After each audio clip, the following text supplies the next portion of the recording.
तो ठीक है, आज कल जो है हमने लेवल ऑफ टीचिंग पढ़ा था और साथ में पढ़ा था कि टीचिंग क्या होता है, उसके बारे में थोड़ी सी बेसिक जानकारी हमने ली थी। और आज जो हम पढ़ेंगे मॉडल्स ऑफ टीचिंग पढ़ेंगे। ठीक है, पहले मैं एक क्विक रिवीजन दे देता हूँ आप सभी को। जो हमने कल पढ़ा था यहाँ पे मैं कोशिश करूँगा रोज कुछ नए फैक्ट्स भी साथ में कुछ ना किसी टॉपिक के एक सिंगल स्लाइड में बात करने की कोशिश करूँ। तो आज जो हम बात करेंगे वो है basic requirements of teaching. Teaching के लिए जो बेसिक रिक्वायरमेंट है वो क्या होता है?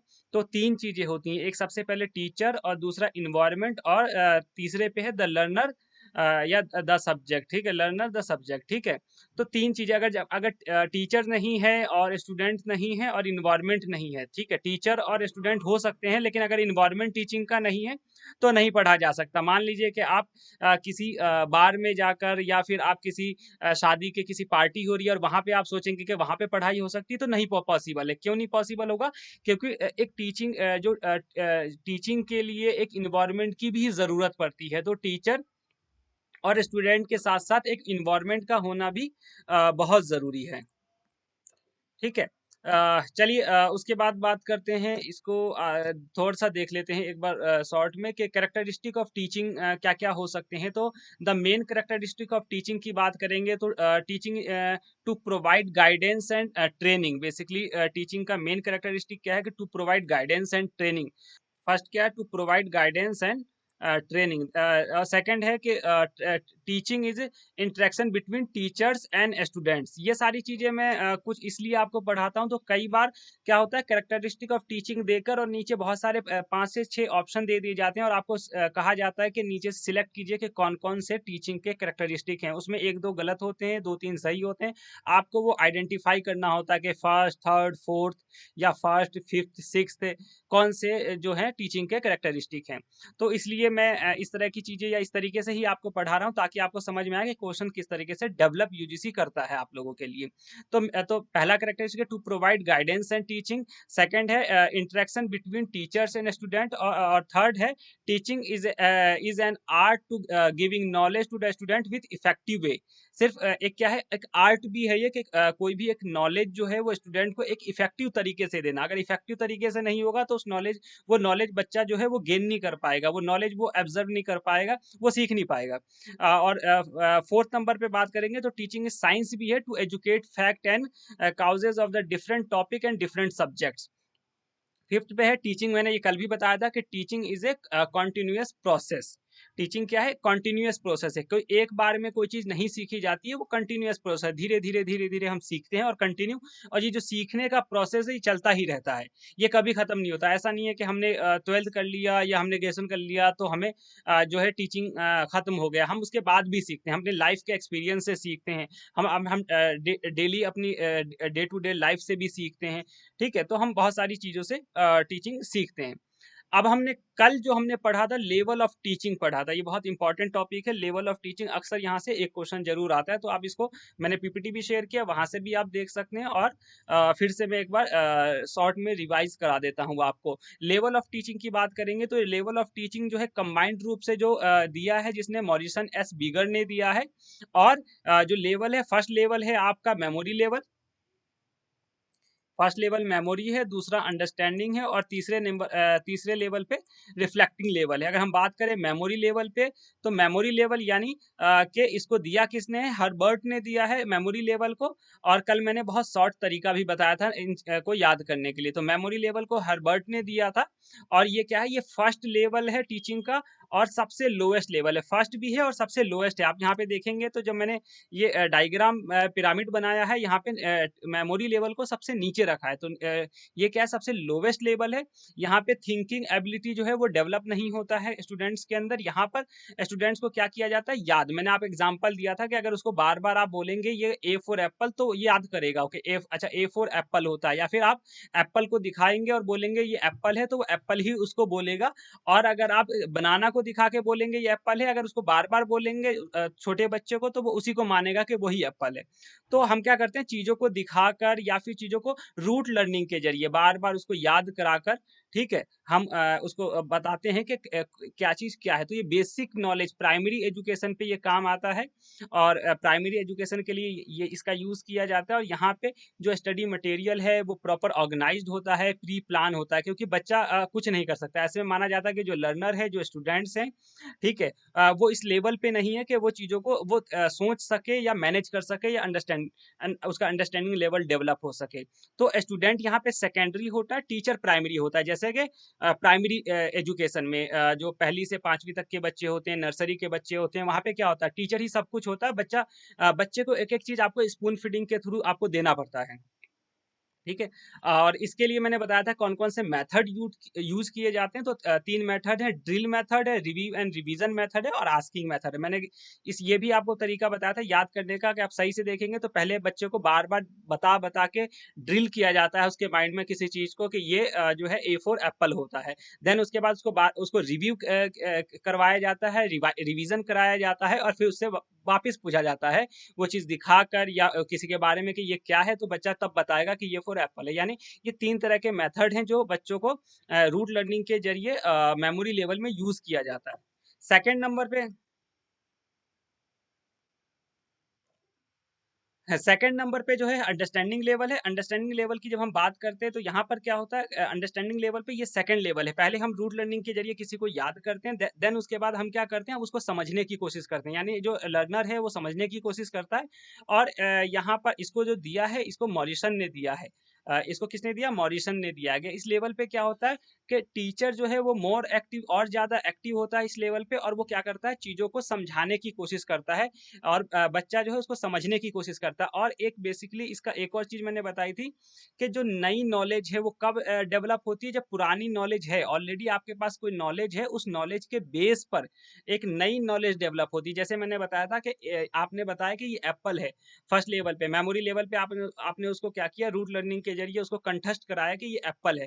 देन सेकंड लेवल पे आपने क्या किया अंडरस्टैंडिंग लेवल पे आप उसको समझाने की कोशिश करते हैं कि ये एप्पल है और इस एप्पल को क्या करना है इसको खाया जाता है, ये फ्रूट है या उसके फीचर्स आपने बताए ताकि वो समझ सके कि एप्पल ये है क्या, क्या यूज़ होता है इसका कैसे यूज़ करना चाहिए, तो ये सेकंड लेवल हो जाता है यहाँ पर। द अंडरस्टैंडिंग और इसके अलावा अ, इसमें यहाँ पर जो है टीचर और ज़्यादा एक्टिव होता है in fact use the new situation ठीक है बाकी सारी चीज़ें बता दी कौन-कौन से लेक्चर्स और इसमें कौन-कौन से मेथड यूज़ होते हैं तो lecture method lecture demonstration method discussion method inductive and deductive method and explanation method ये जो 5 मेथड है ये यूज़ किए जाते हैं ठीक है इन मेथड्स को मैंने आपको पहले भी बताया था कि मैं नेक्स्ट अभी आप सिर्फ ऐसे ही याद कर लीजिए ये कौन से मेथड क्या होते हैं किस तरीके से इसका यूज़ किया जाता है वो एक क्लास में मैं आपको स्पेशली बताऊंगा। थर्ड नंबर पे है रिफ्लेक्टिंग लेवल जो है वो हंट ने दिया था ठीक है इसको इंट्रोस्पेक्टिव लेवल भी कहते हैं यहाँ पर क्या होता है स्टूडेंट जो है या जो लर्नर है वो रियल प्रॉब्लम को फेस करता है और कोशिश करता है क्या कि पहले प्रॉब्लम को समझे वो प्रॉब्लम है क्या देन उसके बाद उसको सॉल्व करने की कोशिश करे यानी प्रॉब्लम आइडेंटिफिकेशन करे पहले और देन उसके बाद उसका जो सॉल्यूशन है उसको ढूंढने की कोशिश करे और यहाँ पर जो है मतलब ये स्टूडेंट सेंट्रिक होता है टीचर जो है वो प्राइमरी नहीं सेकेंडरी हो जाता है यानी कि स्टूडेंट खुद पढ़ सकता है सेल्फ स्टडी के जरिए इसलिए इंट्रोस्पेक्टिव लेवल इसमें इसको कहा गया है।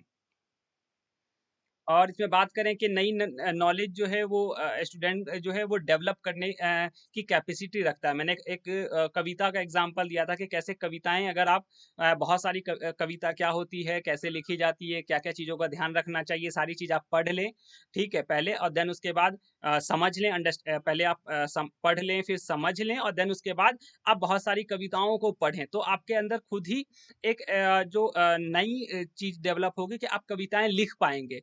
आप कोशिश करेंगे लिखने की तो आप इजीली लिख सकते हैं यानी कि आप उस लेवल पे आ जाते हैं कि खुद कोई कुछ आप क्रिएट कर सकते हैं और ये प्रॉब्लम सेंटर्ड होता है।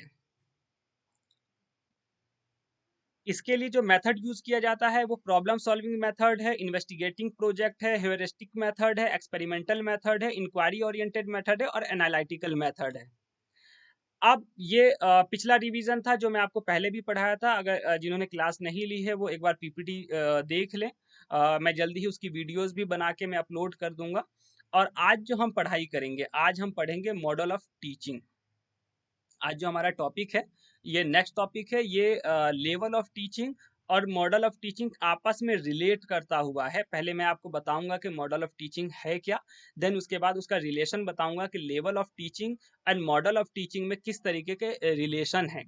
तो आपको बहुत आसानी से समझ में आएगा कि ये दोनों चीजें किस तरीके से एक दूसरे को रिलेट करते हैं। अच्छा, मॉडल ऑफ टीचिंग की बात करें तो मॉडल ऑफ टीचिंग जो है वो स्टीवर्ट, हेस और क्रिस कैनयॉन ने दिया है।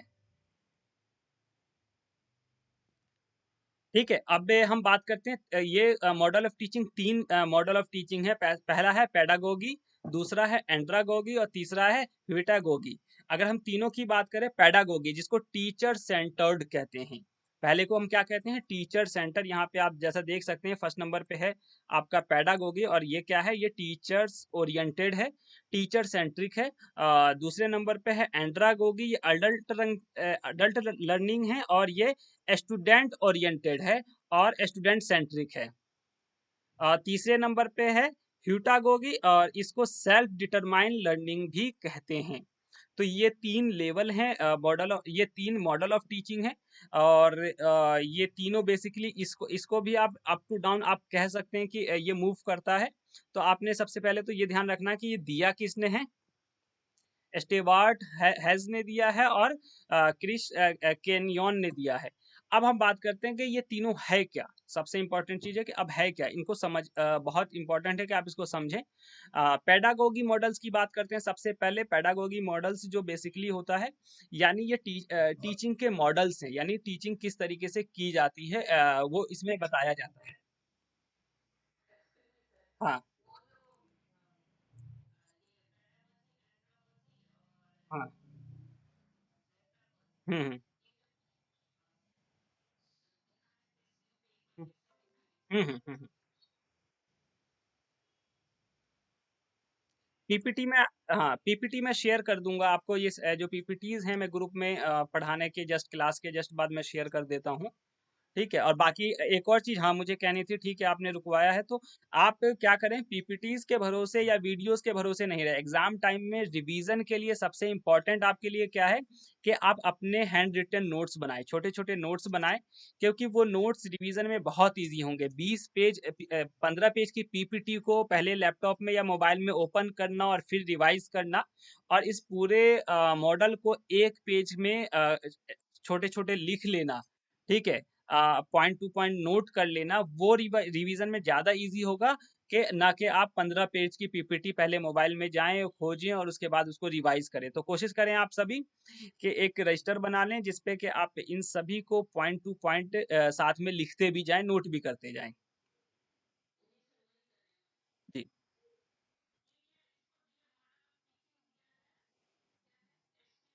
हाँ, एस्टीवर्ट हैज एन क्रिस कैनियन।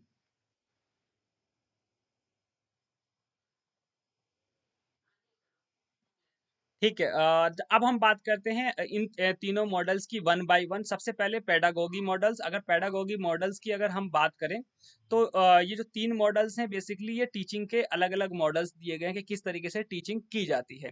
अब पेडागोगी मॉडल्स का मतलब है ये बेसिकली टीचिंग का एक ट्रेडिशनल अप्रोच है। अगर हम इसकी बात करेंगे तो ये एक ट्रेडिशनल अप्रोच है। तो सबसे पहले इंपॉर्टेंट चीज आपको क्या ध्यान रखनी है कि जो ट्रेडिशनल अप्रोच है अगर टीचिंग का, तो वो कौन सा है, पेडागोगी है।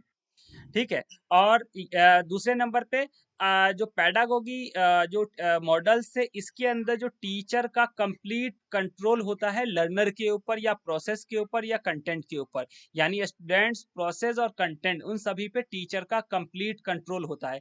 अब मेरा एक सवाल है कि अभी आपने पीछे लेवल्स पढ़े, कौन से लेवल में जो टीचर का पूरा कंट्रोल होता है टीचिंग के ऊपर, मतलब हाँ बिल्कुल। तो आप समझ में आ गया कि पेडागोगी मॉडल्स कौन सी क्लास के लिए यूज किया जाता है। तो इस मॉडल्स को भी प्राइमरी क्लास के लिए, जहाँ पर टीचर का कंप्लीट कंट्रोल होता है टीचिंग पे, लर्निंग पे, प्रोसेस और कंटेंट के ऊपर। ठीक है, तो पहली चीज ट्रेडिशनल मॉडल है, दूसरा क्या है कि टीचर का कंप्लीट कंट्रोल ओवर टीचिंग। ठीक है। तो टीचर का क्या है दूसरे नंबर पे कंप्लीट कंट्रोल है। तीसरे नंबर की अगर हम बात करें कि इसको मीनिंग ऑफ पेडागोगी, इसको साइंस ऑफ एजुकेशन कहा जाता है। ये ध्यान आपको रखना है कि साइंस अगर कभी कभी पूछ लिया जाता है कि science of education is what, या फिर science of education is related to pedagogy andragogy. ठीक है, तो उसमें आपको क्या है कि इसको साइंस ऑफ एजुकेशन कहा जाता है। पेडागोगी को साइंस ऑफ एजुकेशन क्यों कहा जाता है? क्योंकि ये सब कुछ सिस्टमेटिक होता है, टीचर सेंट्रिक है, पूरा कंट्रोल टीचर का होता है। तो यानी कि साइंटिफिक, अब हम साइंस की बात करते हैं, साइंस में क्या होता है, हर एक चीज पहले से प्लान होता है, हर एक चीज फिक्स होता है। ठीक है, तो सेम यहाँ पे इसलिए इसको साइंस ऑफ एजुकेशन कहा जाता है, क्योंकि यहाँ पर जो है हर चीज फिक्स है। अगर टीचर का कंट्रोल है, पहले से प्री प्लान स्ट्रक्चर्स होते हैं। ठीक है, तो हो गया, समझ में आ गया आपको, साइंस ऑफ एजुकेशन इसको कहा जाता है। और उसके बाद बात करें, learner completely depend on teacher for learning. मैंने जैसे पहले ही कहा कि टीचर का पूरा कंट्रोल होता है, तो यानी टीचर का पूरा कंट्रोल होगा तो जाहिर सी बात है टीचर इंडिपेंडेंट हो गया। टीचर को पास पूरी फ्रीडम है क्योंकि उसके पास कंट्रोल है। लेकिन जो स्टूडेंट है वहां पर वो डिपेंडेंट है। वो किसके ऊपर डिपेंड है? वो टीचर के ऊपर डिपेंड है। तो स्टूडेंट जो है वो डिपेंड होता है टीचर के ऊपर, और जो टीचर है वो इंडिपेंडेंट होता है। तो यहाँ पर आपको ये ध्यान रखना है कि टीचर क्या है, वो इंडिपेंडेंट है, और स्टूडेंट जो है टीचर पे या लर्नर जो है यहाँ पे वो डिपेंडेंट होता है। यहाँ पे सेम पॉइंट है नेक्स्ट भी कि responsibility of the teacher to decide what to teach and how to teach. यहाँ पे जो टीचर के ऊपर पूरी रिस्पॉन्सिबिलिटी होती है कि कैसे पढ़ाया जाएगा और क्या पढ़ाया जाएगा। ये पूरी जो रिस्पॉन्सिबिलिटी टीचर्स के ऊपर होती है, स्टूडेंट पे कुछ भी नहीं होती है। और यहाँ पे teacher evaluate the learning process of the student. यहाँ पे टीचर क्या करता है, इवेलुएट करता है, क्योंकि छोटे बच्चे हैं, वो खुद नहीं इवेलुएट कर सकते अपने बारे में कि उन्होंने उनकी नॉलेज कितनी बढ़ी, उन्होंने क्या पढ़ा। तो वो कौन करेगा? ये वो टीचर्स करेगा। ठीक है, तो वहाँ पे वो टीचर्स जो है वो क्या करता है, वो इवेलुएशन पूरी टीचर्स करता है। स्टूडेंट के ऊपर कोई भी किसी तरह की जो है रिस्पॉन्सिबिलिटी नहीं होती है। नेक्स्ट हम बात करते हैं एंड्रागोगी की। एंड्रागोगी अगर हम मॉडल्स की बात करें तो andragogy learning focus on giving students an understanding of why they are doing something, lots of hands-on experience and less instruction so they can tackle think themselves। एंड्रागोगी, अब देखिए यहाँ पे एंड्रागोगी से आपने क्या समझना है कि एक तो ये अडल्ट लर्निंग होता है पहले नंबर पे। ठीक है, यानी के बड़े बच्चे, अब बड़े बच्चे क्या होते हैं, वो टीचर सेंट्रिक नहीं होता। सेंटर में कौन होगा? सेंटर में जो है वो स्टूडेंट होगा। सेंटर में कौन होगा? स्टूडेंट होगा। तो andragogy, A for andra, A for adult. ठीक है, तो एंड्रागोगी का मतलब है अडल्ट लर्निंग। ठीक है, और एंड्रागोगी में क्या होता है, अब देखिए, अब जब बड़े पढ़ते हैं, जैसे आप लोग पढ़ रहे हैं, ठीक है, तो एंड्रागोगी के अंदर they can tackle think themselves, वो खुद ही टैकल कर सकते हैं चीजों को। और यहाँ पे क्या, why they are doing something, student and understanding of, उनके पास एक अंडरस्टैंडिंग लेवल होता है कि वो आखिर ये क्यों कर रहे हैं। अगर आप लोग यहाँ पे क्लासेस ले रहे हैं तो आप क्यों क्लासेस ले रहे हैं।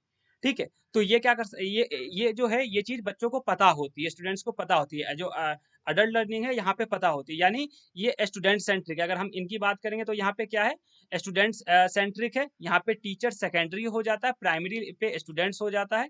ठीक है, और हैंड्स ऑन एक्सपीरियंस की बात करते हैं, यहाँ पे हैंड्स ऑन एक्सपीरियंस ज्यादा होता है, क्योंकि स्टूडेंट्स क्या है, करके सीख सकता है। आप किसी चीज को आप करेंगे तो आप सीख जाएंगे। अगर कोई सामान है आपके घर में, वो खराब है, और आपको लग रहा है कि उसको मतलब मैं ठीक कर सकता हूँ या कर सकती हूँ, और आपने क्या किया, उसमें प्रैक्टिस की, तो आप उसको में भी हो सकता है आप उसको ठीक भी कर दें। तो हैंड्स ऑन एक्सपीरियंस की बात की जाती है। ठीक है, थर्ड नंबर पे है, अच्छा, थर्ड नंबर पे ह्यूटागोगी है। और अगर इसकी हम बात करें तो यहाँ ये जो है ये क्या होता है, यहाँ पर ये ना टीचर सेंट्रिक है ना स्टूडेंट सेंट्रिक है। बेसिकली ये जैसे पीएचडी वगैरह के लेवल के जो लर्नर्स होते हैं वहाँ पर ह्यूटागोगी जो है मॉडल्स का यूज किया जाता है। यहाँ पर दोनों के आपस में रिलेशन होते हैं और दोनों मिल के डिसाइड करते हैं। Not non teacher centre learning, process oriented learning, यहाँ पे प्रोसेस जो लर्निंग है वो प्रोसेस के थ्रू होकर गुजरता है। नॉन लीनियर डिजाइन, यहाँ पे कोई डिजाइन नहीं होता, कोई स्ट्रक्चर लर्निंग नहीं होता है कि किसी स्ट्रक्चर के थ्रू ही सीखा जा सकता है। नॉन लीनियर डिजाइन होता है। लीनियर और नॉन लीनियर में क्या फर्क होता है? लीनियर का मतलब सीधी स्टडी, जैसे कि प्राइमरी एजुकेशन की बात करेंगे तो वहाँ पे ए टू जेड सब चीज क्लियर है, वो लीनियर है कि यहाँ से स्टार्ट करना है, यहाँ खत्म करना है, पहली से 12वीं तक जैसे। ठीक है। उसके बाद जो है यहाँ पे सेल्फ डिटरमाइंड एफिशिएंसी है beyond one's expertise and discipline. ठीक है। तो यहाँ पे इसको और डिटेल में अभी आगे जब मैं इनके आपस में कंपेयर कराऊंगा तो आपको समझ में आएगा। समझ में आया कि आपको ये ध्यान रखना है कि यहाँ पे सबसे इंपॉर्टेंट चीज क्या है कि टीचर सेंट्रिक नहीं होता है और ये हायर स्टडीज के लिए इसका इस्तेमाल किया जाता है, जैसे रिसर्च वगैरह के लिए इस तरह के मॉडल्स का इस्तेमाल किया जाता है। कंपेयर कर लेते हैं हम पहले एंड्रागोगी और पेडागोगी को। ठीक है। तो यहाँ पे आप देख लें पेडागोगी यानी टीचर सेंट्रिक। ध्यान रखना है कि सेंटर में टीचर है। सेंटर में कौन है? टीचर है। और यहाँ पर सेंटर में कौन है? स्टूडेंट है। ठीक है। अब पेडागोगी में जो है वो क्या है आपका सेंटर में? यहाँ पे तो लर्नर क्या है? डिपेंडेंट है। मैंने पहले कहा कि पेडागोगी यानी जो बच्चों को पढ़ाया जाता है पहली से प्राइमरी। आप ध्यान रखेंगे तो आपको चीजें अपने आप समझ आएगी। और बच्चे किस पे होते हैं? टीचर्स पे डिपेंडेंट होते हैं। तो जो लर्नर है वो डिपेंडेंट होता है on decision of teacher, teachers के ऊपर। और एंड्रागोगी में अडल्ट लर्निंग है। यहाँ पे क्या होता है? सेल्फ डायरेक्टेड लर्नर, यानी आप खुद भी खुद को डायरेक्शन दे सकते हैं कि मुझे कैसे पढ़ाई करनी है। यहाँ पे आप क्या होंगे? टीचर्स के ऊपर डिपेंड नहीं होंगे। आप खुद को डायरेक्शन दे सकते हैं कि हाँ अच्छा मुझे ये पढ़ाई करनी है, मुझे इतने घंटे पढ़ना होगा, मेरा ये टारगेट होगा, तभी मैं अपनी पढ़ाई पूरी कर पाएंगे। ठीक है। मुझे तो यहाँ पे सेल्फ डायरेक्टेड, यहाँ पे टीचर आपको डायरेक्शन नहीं देता एंड्रागोगी में। और पेडागोगी में जो life experience, few life experience की बात की जाती है। मतलब आप ज्यादातर जो चीजें हैं वो सीखते किससे हैं? टीचर से सीखते हैं, एक क्लासरूम के अंदर सीखते हैं। तो यहाँ पे लाइफ एक्सपीरियंस जो होता है उसको बहुत कम यूज किया जाता है सीखने के दौरान। लेकिन एंड्रागोगी में आपका ज्यादातर जो अमाउंट है सीखने का वो लाइफ एक्सपीरियंस से होता है। हम कहते हैं ना कि लाइफ बहुत कुछ सिखा देती है, जो किताबें नहीं सिखाती वो लाइफ सिखा देती है। तो यहाँ पे क्या है? यहाँ पे किताबें सिखाती हैं, पेडागोगी में किताबें सिखा देती हैं, लेकिन एंड्रागोगी में किताबें से ज्यादा हमें जो लाइफ लाइफ एक्सपीरियंस है वो ज्यादा हमें सिखाती है। ठीक है। और पेडागोगी की बात करेंगे, learning need are directed by the teacher. Same चीज है, मैंने अभी बताया कि यहाँ पे क्या है? जो पेडागोगी में जो लर्नर है वो डिपेंड करता है टीचर्स के ऊपर, और टीचर उसको डायरेक्शन देता है तब वो किसी चीज को सीखता है। तो यहाँ पे जो लर्नर है उसकी जरूरत होती है, उसको नीड्स होती है डायरेक्शन की, और वो डायरेक्शन कौन देगा? टीचर देगा। एंड्रा की बात करेंगे तो यहाँ पे सेल्फ डायरेक्टेड होता है। Learning need closely related to social role. अभी बताया लाइफ एक्सपीरियंस। अब लाइफ एक्सपीरियंस क्या? लाइफ एक्सपीरियंस का मतलब है कि अगर सोशल रोल की बढ़ जाता है, आपकी जो सोशल लाइफ है उससे आप सीखते हैं, आपके जो आसपास का आपका जो सर्कल है उससे आप चीजें सीखते हैं। तो यहाँ पे जो है आप क्या करते हैं? अपने लाइफ एक्सपीरियंस से, सोशल सोसाइटी से, सोशल जो रोल है उससे आप चीजों को सीखते हैं। अब यहाँ पे जो सबसे इम्पोर्टेंट चीज है, किसी का माइक है एक बार देख लें अगर थोड़ा सा डिस्टर्ब कर रहा है। और अगर हम यहाँ पे अब बात करेंगे, सबसे ये भी बहुत इंपॉर्टेंट चीज है कि पेडागोगी में क्या होता है? सब्जेक्ट और कंटेंट सेंटर होता है। यानी जो टीचर ने पढ़ाना, टीचर डिसाइड कर लेता है सब्जेक्ट के, मुझे ये सब्जेक्ट या ये कंटेंट मुझे पढ़ाना है, एक पर्टिकुलर सब्जेक्ट सेंट्रिक होता है। लेकिन एंड्रा में प्रॉब्लम सेंट्रिक होता है। एग्जाम्पल के तौर पे आप मान लिया आप पहली बार कहीं घूमने गए, और आपने घूमने के लिए आप किसी हिल स्टेशन की ओर गए और आपने बहुत सारी प्रॉब्लम फेस किया। आपको पता चला कि वहाँ पे आपको अगर वहाँ पे आपको कपड़े किस हिसाब से रिक्वायरमेंट है, क्या वहाँ की बेसिक नीड है जो आपको चाहिए, ठीक है, क्या क्या चीज़ें आपको ले जानी चाहिए ट्रैवल में, ठीक है, पहले से क्या प्री प्लान होना चाहिए, किस तरीके से कहाँ रहेंगे, नहीं रहेंगे। आप पहुँच गए किसी हिल स्टेशन पे, वहाँ पे पता चला कि आपको होटल्स नहीं मिल रहे हैं, कोई सीज़न चल रहा है बहुत, तो उस समय होटल्स अवेलेबल नहीं है ढंग के। आप गए, आपने पता चला कि आपने जो बजट बनाया, आपने कोई बजट नहीं बनाया और सीधे पहुँच गए, पता चला कि आपका बजट गड़बड़ हो गया। तो आपने चीज़ें अपनी प्रॉब्लम्स आपने देखी कि अच्छा ये प्रॉब्लम्स, नेक्स्ट टाइम आप क्या करेंगे, तो आप प्रॉब्लम से सीखेंगे और फिर उसके बाद नेक्स्ट टाइम जब आप कोई प्लान बनाएँगे तो अपनी प्रॉब्लम को उन पॉइंट्स पे पहले से ही प्लान कर लेंगे। यानी वहाँ पे आप जब कुछ सीखते हैं, ठीक है? तो वो प्रॉब्लम सेंटर्ड होता है। आप क्या करते हैं, पहले कोई एक प्रॉब्लम है उसको सॉल्व करने के लिए आप चीज़ों को सीखते हैं, ठीक है? और यहाँ पे आपको प्रॉब्लम सेंट्रिक नहीं होता, सब्जेक्टिव होता है। जो टीचर है वो डिसाइड करता है क्या पढ़ाना है, नहीं पढ़ाना और उसके अकॉर्डिंग वो पढ़ाता जाता है। नेक्स्ट है इंट्रिंसिकली इंट्रिंसिकली मोटिवेटेड। इसमें क्या है कि हम जो है एंड्रा में पहले इसकी बात करें, एक्स्ट्रा इंसिकली मोटिवेटेड में क्या होता है कि हम बाहर से मोटिवेट होते हैं, यानी टीचर्स आपको मोटिवेट करता है कि आपने क्या करना है। लेकिन एंड्रा में क्या होता है, आप जो है यहाँ पर एंड्रा में जो है वो आप खुद से मोटिवेटेड होते हैं। यानी जैसे अब यूजीसी नेट की तैयारी करनी है आपने, ठीक है? यूजीसी क्यों करना है, या फिर आपने ठीक है, इसके लिए कितना पढ़ना है, कितना टाइम देना है, तो इसके लिए कौन मोटिवेट, आप खुद से मोटिवेट होते हैं। आपको खुद मोटिवेशन की ज़रूरत पड़ती है। सेल्फ मोटिवेटेड होते हैं, देन आप क्या करते हैं, आप पढ़ाई करते हैं। लेकिन यहाँ पे टीचर आपको मोटिवेट करता है कि अच्छा ये चीज़ आपको पढ़नी चाहिए और ये चीज़ आपको पढ़नी चाहिए। तीनों को एक बार फिर से कंपेयर कर लेते हैं। 1 मिनट।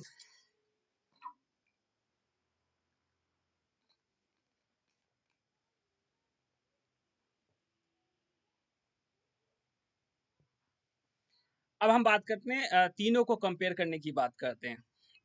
मैं इससे पहले आपको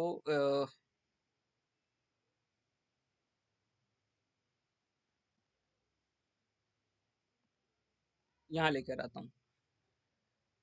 यहाँ कंपेयर करते हैं पैडागोगी, एंट्रागोगी ह्यूटागोगी में। अगर यहाँ पे अगर हम बात करेंगे, आप चीज़ों को देखेंगे, तो यहाँ पे पेडागोगी जो है वो क्या है, चाइल्ड लर्निंग है, सबसे इंपॉर्टेंट चीज मैंने अभी बताया। और जो एंड्रागोगी है वो अडल्ट लर्निंग है, मैन लर्निंग है, ठीक है? और पेडागोगी में सेल्फ लर्निंग है। तो यहाँ पे आप देख सकते हैं कि तीनों जो चीजें हैं वो किस तरीके से किस उसमें लर्नर जो है वो कौन कौन से हैं, ठीक है? किस तरह के लर्नर्स हैं। एक यहाँ पे एक चाइल्ड है लर्निंग में, यहाँ पे क्या है अडल्ट है लर्नर में, और यहाँ पे सेल्फ लर्निंग है, वो कोई भी हो सकता है, ठीक है? और ये जो है और ये यहाँ पे ये सब सेंटर्ड में है, यानी लीडिंग है में है यहाँ पर। और यहाँ पे जो सेल्फ जो भी लर्नर है वो यहाँ पे सेंटर्ड में है। उसके बाद बात करेंगे तो यहाँ पे इंस्ट्रक्टर लीड करता है। जो इंस्ट्रक्टर है वो यहाँ पे लीड करता है, यानी इंस्ट्रक्टर मैंने अभी बताया कि टीचर्स जो है वो टीचर सेंट्रिक होता है, टीचर डिसाइड करता है, ठीक है? और टीचर इंडिपेंडेंट होता है और स्टूडेंट डिपेंडेंट। यहाँ पे अगर आप बात करेंगे तो self regulated, self directed. Andra में क्या है कि वो तो सेल्फ रेगुलेट करता है खुद को, और सेल्फ डायरेक्टेड यानी आप कैसे एक खुद को रेगुलेट करते हैं कि हाँ ठीक है, मुझे 4 घंटे इसके लिए निकालने होंगे, आधे घंटे इसके लिए मुझे पढ़ाई के लिए निकालने होंगे। तो आप खुद को रेगुलेट करते हैं कि आपने क्या करना है, ठीक है? कुछ किसी चीज़ को सीखने के लिए। और सेल्फ डायरेक्टेड है, आप डायरेक्शन खुद को खुद देते हैं। और यहाँ पर सेल्फ डिटरमाइंड होता है। देन इसके बाद अगर हम बात करें, इंस्ट्रक्टर इज़ द सेंटर। यहाँ पे इंस्ट्रक्टर जो है वो सेंटर में, मैंने अभी आपको बताया कि इंस्ट्रक्टर यहाँ पे क्या होगा, इंस्ट्रक्टर जो है वो सेंटर में है।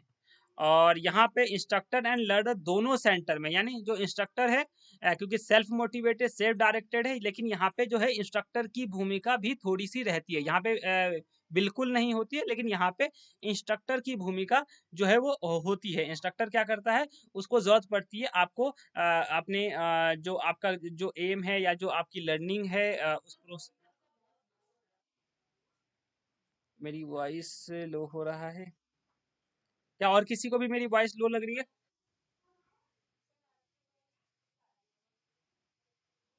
और किसी को कम लग रही है मेरी वॉइस?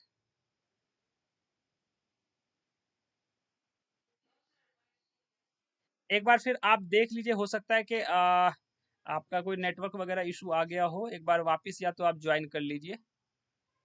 ठीक है। ठीक।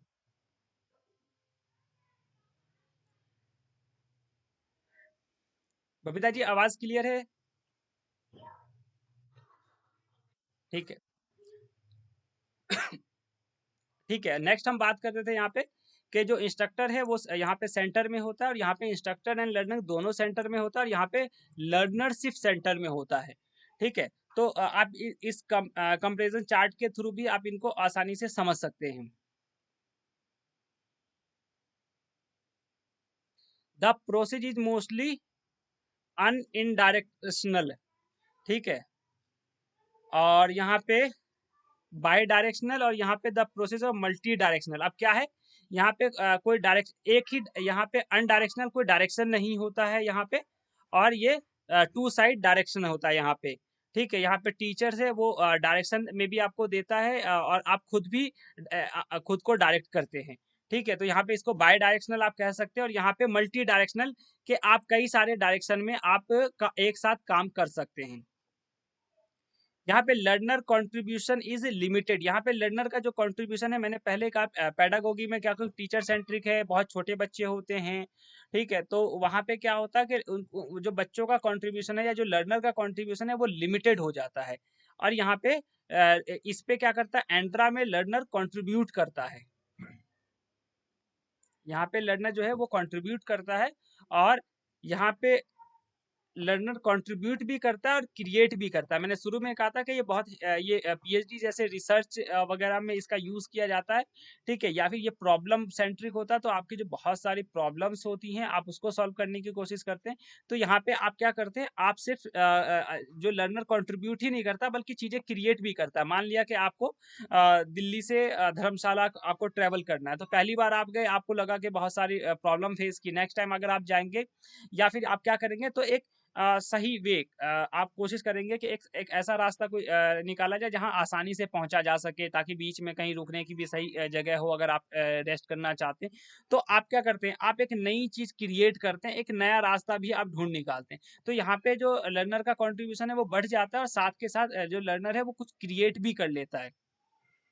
अब ये कहाँ-कहाँ यूज़ होता है, ये बहुत ज़्यादा ज़रूरी है।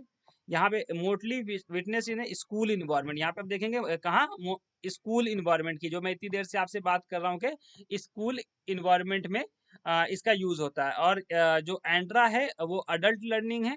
तो ये अडल्ट लर्निंग के लिए अक्सर ये यूज़ किया जाता है। और जो ह्यूटागोगी है वो रिसर्च इन्वायरमेंट के लिए, रिसर्च के लिए उसका यूज़ किया जाता है।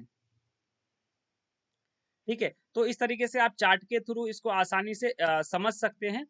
अब ये मैं थोड़ा सा ये देख लीजिए, मे बी बाकी ऑलमोस्ट हो गया है ये। फोकस ऑन कंट्रोल, यहाँ पे कंट्रोल किसका होता है, यहाँ पे माउस, हाँ, यहाँ पे जो है फोकस ऑन कंट्रोल, अगर कंट्रोल लोकस ऑन कंट्रोल अगर बात करें कि किस पे कौन किसका किस पे कंट्रोल होता है, तो पेडागोगी में किसका कंट्रोल होता है, टीचर्स कंट्रोल करता है। मैंने अभी बताया कि टीचर्स कंट्रोल करता है। एंड्रागोगी में, ठीक है, यहाँ पे टीचर और लर्नर बाय डायरेक्शनल होता है, टीचर और लर्नर दोनों ही चीजों को कंट्रोल करता है। ठीक है, और यहाँ पे हीटागोगी में लर्नर खुद कंट्रोल करता है। अब एजुकेशन सेक्टर की बात करेंगे तो ये स्कूल के अंदर इसका यूज किया जाता है, ये अडल्ट एजुकेशन के लिए, और ये डॉक्टरल रिसर्च के लिए इसका यूज किया जाता है। कॉग्निशन लेवल की अगर बात करेंगे तो ये कॉग्नेटिव है, ये बेटा कॉग्नेटिव है, और ये एपिस्टेमिक है।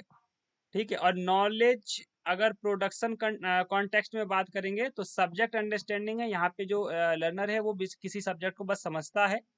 ठीक है, यहाँ पे उसके प्रोसेस नेगोशिएशन है, और नॉलेज क्रिएटर है। यहाँ पे बेसिकली वो नॉलेज क्रिएट करता है। ठीक है, और इस तरह की चीज़ों में यहाँ पे इन क्वेश्चंस के यहाँ पे बेसिकली हम किसी टॉपिक के बारे में बात करते हैं कि वो है क्या, और यहाँ पे वाई की बात करते हैं। यहाँ पे व्हाट की बात कर रहे हैं, यहाँ पे क्या वाई की बात कर रहे हैं, और यहाँ पे वाई नॉट। अगर पहली चीज के अच्छा वो क्या है व्हाट, देन वाई क्यों, और यहाँ पे वो ये जानना चाहता है कि क्यों नहीं, अगर ये चीज हो रही है तो ठीक है, लेकिन अगर क्यों नहीं हो सकती ये चीज, तो उसको फिर खोज, यानी कि प्रॉब्लम आइडेंटिफाई कर रहा है, फिर उसको सर्च कर रहा है कि आखिर इसके पीछे लॉजिक क्या है, क्यों ये चीज हो सकती है, क्यों नहीं हो सकती है, तो उसको आइडेंटिफाई करने की कोशिश कर रहा है। अब मैंने आपको स्टार्टिंग में ही कहा था कि मॉडल ऑफ टीचिंग और लेवल ऑफ टीचिंग दोनों का आपस में रिलेशन है। ठीक है, किस तरीके से रिलेशन है अब वो देखिए। मेमोरी लेवल की हमने मेमोरी लेवल पढ़ा था, जहाँ क्या है जो स्टूडेंट जो है वो सेकेंडरी होता है, टीचर ओरिएंटेड है, टीचर सेंटर में होता है, टीचर डिपेंडेंट है, और इस पे मैंने बात की थी कि वहाँ पे पैडागोगी की अगर बात की थी। अब आप इसको जब रिलेशन इसको ऐड करेंगे तो अब आपको समझ में आ जाएगा कि मेमोरी लेवल में किस तरह के मॉडल का यूज किया जाता है, तो पैडागोगी में मॉडल का यूज किया जाता है, और अंडरस्टैंडिंग लेवल में एंड्रागोगी मॉडल का यूज किया जाता है, और आपका रिफ्लेक्टिंग लेवल में जो है ह्यूटागोगी मॉडल का यूज किया जाता है। ठीक है, इसको आप यहाँ से भी देख सकते हैं। अच्छा, ये